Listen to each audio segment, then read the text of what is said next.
Now, wildfires are not a new phenomenon, but what is new are their patterns, and they're changing because of humans, that is according to the scientists. Christiana Figueres has devoted her life work to protecting the environment from serious threats like climate change. She's a native Costa Rican, and she is now the chief climate change official at the United Nations. Currently in London for a major climate change conference, and we're fortunate to have her join me now in the studio. Thanks for being here, Mrs. Figueres. Thank you very much, Christiane. So you heard all of that from Australia, obviously the real serious danger of these fires, but also the politics behind trying to figure out climate change. First and foremost, is there a link between climate and wildfires, brush fires? Yes, there is absolutely. Now, the WMO, the World Meteorological Organization, has not established the direct link between this wildfire and climate change yet.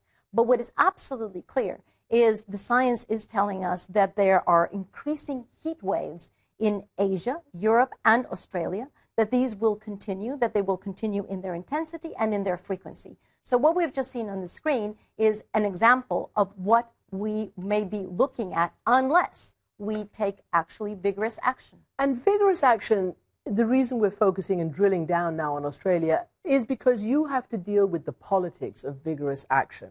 So what does it mean for your efforts and for global efforts when an elected prime minister runs on an anti-climate change platform, promises to scrap a carbon tax initiative, he says, for the good and to do the right thing by the people of Australia, axes the independent climate commissions? How bad is that for your work? Well, what the new government in Australia has not done is it has not stepped away from its international commitment on climate change.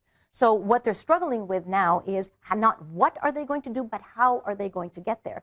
And as has just been pointed out, what we think is they're going to have to pay a very high political price and a very high financial price, because the route that they are choosing to get to the same target that the previous government had could be much more expensive for them and for the population. So sort of paradoxically then, Mr. Abbot, the Prime Minister, in his campaign said, listen, this carbon tax makes it just way too expensive, way too restrictive.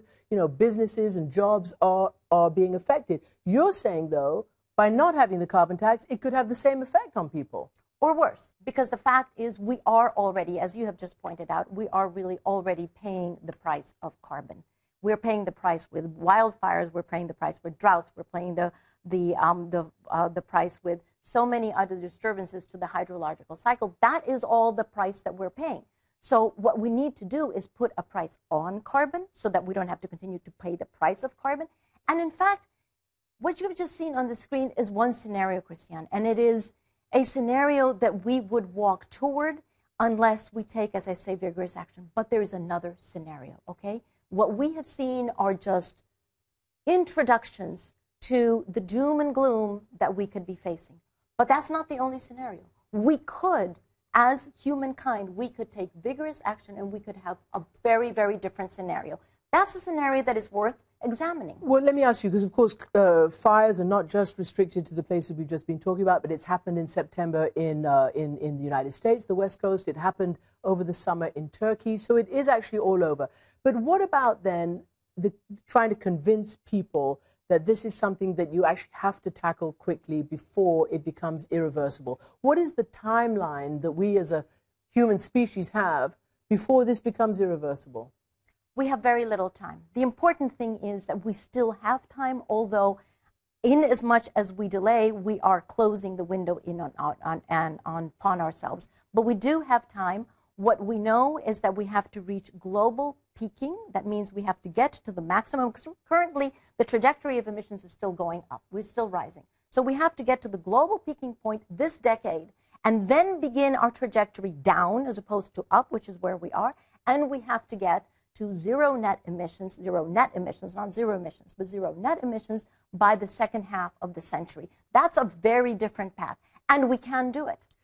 What do you say, though, to nations such as Australia, which have had so much success with their minerals, with what they are able to extract, with what they're able to, sell to places like China and others? This is, their export industry, and other nations which continue to import huge amounts of fossil fuels to use.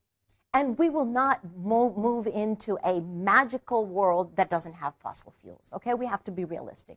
yes, over the long term, what we will have is a much more balanced and a much healthier energy mix in which the bulk of the growth of energy which has to come will come from renewable energies. But there will always be a base load that was going to be provided by fossil fuels. The issue is, however, that those fossil fuels, in particular coal, cannot pursue business as usual for the coal technologies that we have. They have to invest, the coal industry itself has to invest in carbon capture and storage so that they can burn some coal but do it with less carbon footprint. They need to become much more efficient because they're horribly inefficient right now, most of the plants, and they need to invest in the new technologies of the future. Christiana Figueres, thank you very much for explaining. Thank you for being here. Thank you.